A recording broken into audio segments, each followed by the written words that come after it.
Bonjour et bienvenue dans J'aime l'écho, l'émission qui donne la parole aux chefs d'entreprise. Guillaume Berbino, bonjour. Bonjour. Vous êtes le président d'Octime et à vos côtés, Gaëlle de Montoussé. Bonjour. Bonjour Gaëlle, directrice marketing et communication d'Octime, logiciel de ressources humaines. C'est pas la paye, votre histoire.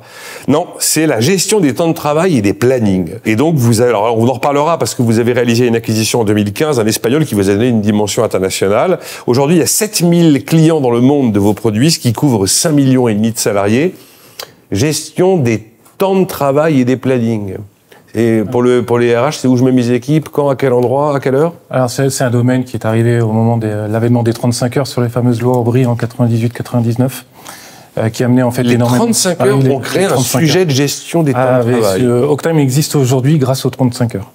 Donc voilà, il faut le savoir. Ça, si je m'attendais à un truc pareil, ça va faire hurler les patrons. Mais je suis le premier à savoir qu'il y a des choix politiques qui entraînent des activités professionnelles et qui créent des nouveaux secteurs. Voilà, en tout cas, nous aujourd'hui, notre métier, c'est d'aider les organisations à mieux organiser leurs équipes RH et le planning en fait prévisionnel. Ce qui est intéressant, c'est ce temps qu'on peut planifier plutôt que le temps qui est constaté.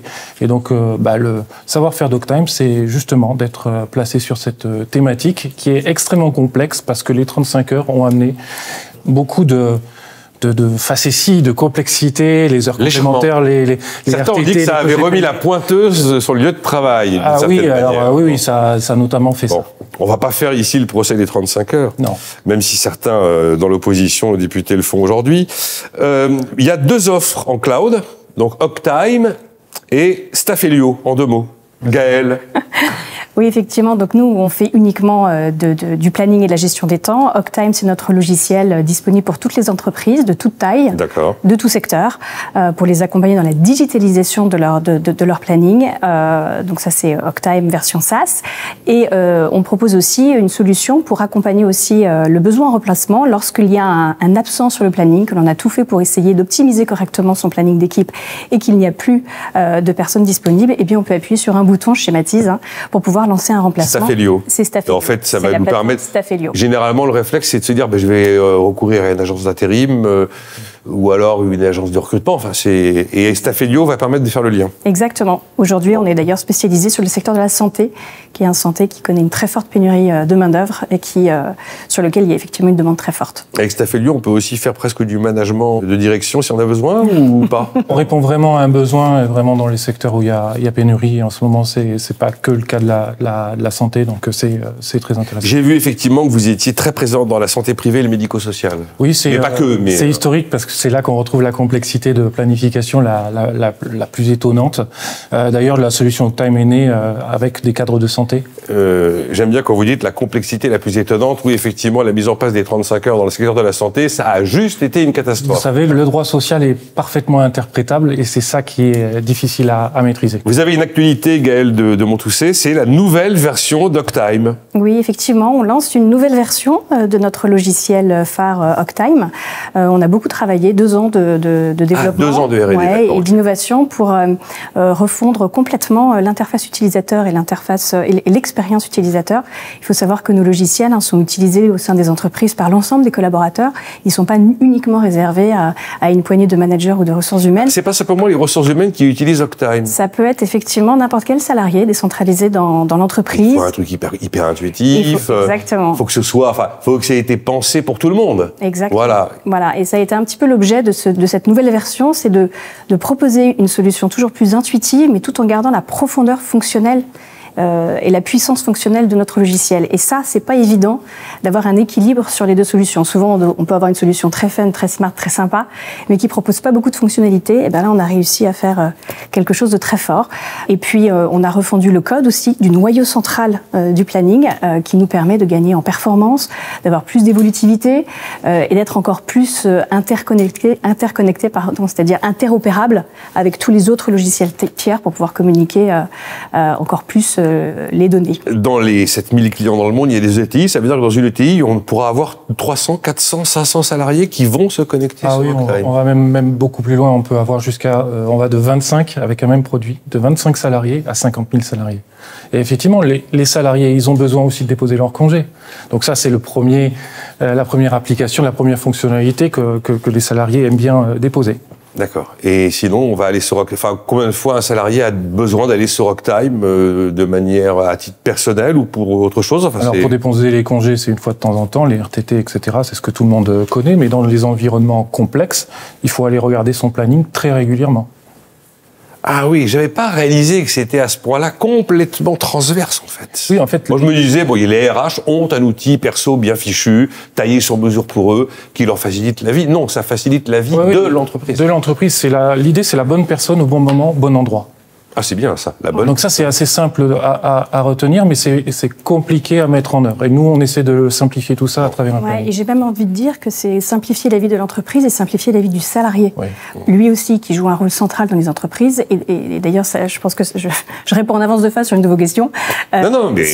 Il y a une vraie évolution du marché aujourd'hui qu'on constate, c'est que depuis le Covid, depuis la pandémie, il y a une vraie transformation du rapport au travail, du marché. Au début, j'ai pas voulu y croire, mais je commence à croire que c'est très vrai quand même, changement du rapport au travail. Ah ouais, il y a une exigence des salariés qui est beaucoup plus forte en termes de flexibilité. Le télétravail se généralise. La flexibilité, auparavant, c'était vraiment quelque chose qui était...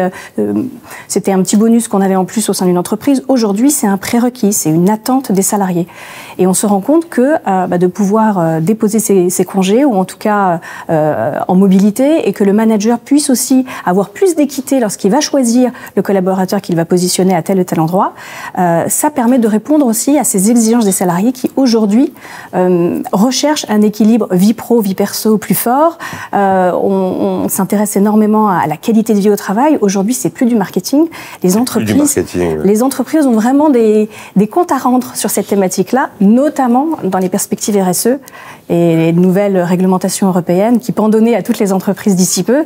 Et c'est vrai qu'aujourd'hui, on se rend compte que notre logiciel est très souvent utilisé par les entreprises pour pouvoir répondre à ces obligations. Mais ça fait assez envie parce qu'il y a pas mal de boîtes où, en fonction des problématiques RH, il y a différentes plateformes avec différents logins, différents mots de passe, que ce soit des histoires de notes de frais ou des histoires de congés. Et comme disent mes invités souvent, ça donne mal à la tête et une aspirine. Donc, Alors en fait, 35 heures, c'est l'acte de naissance. Je trouve ça génial, votre histoire. Covid, c'est l'accélérateur. Exactement. Et maintenant, ça y est, on y est et on fait plus machine arrière. Et on se rend compte, excuse-moi, je te coupe la parole. Non, allez-y. Vous travaillez ensemble sur le même produit. Oui, donc, et on se rend compte il faut que la parole soit aussi intuitive qu'Octime. Non, mais c'est un marché de niche en plus. Et on se rend compte justement que les acteurs qui peuvent aujourd'hui réussir sur ce marché et répondre vraiment à la demande du client, des clients, des sociétés, des entreprises qui ont ces problématiques-là, ce sont les acteurs qui sont là depuis longtemps.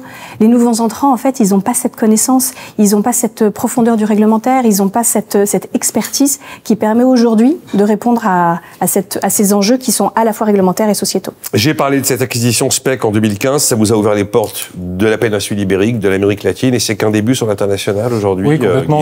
Aujourd'hui, c'est vraiment notre stratégie de nous déployer en Europe. Je crois qu'on a acquis un certain savoir-faire à la fois sur un 5,5 millions de salariés couverts, oui, ça commence à être du monde. À la fois sur un pays comme la France, extrêmement complexe sur un plan légal, sur l'Espagne qui voit arriver aussi de la complexité, et d'une manière globale, les pays européens voient arriver de la complexité dans leur droit social. Donc, on pense que c'est une voie toute tracée pour nous, et évidemment, on regardera soit y aller en propre, soit y aller en faisant de la croissance externe, comme on a pu le faire en 2015. Bon, pour terminer, comme vous êtes une entreprise qui est quand même un peu intimement lié à la question des ressources humaines. Vous êtes bon sur les ressources humaines chez Octime, vous êtes bon en marque employeur, ça fait un peu tarte à la crème, enfin bon... Je vais laisser Gaël répondre. Tous ces sujets-là... Non, mais vas-y.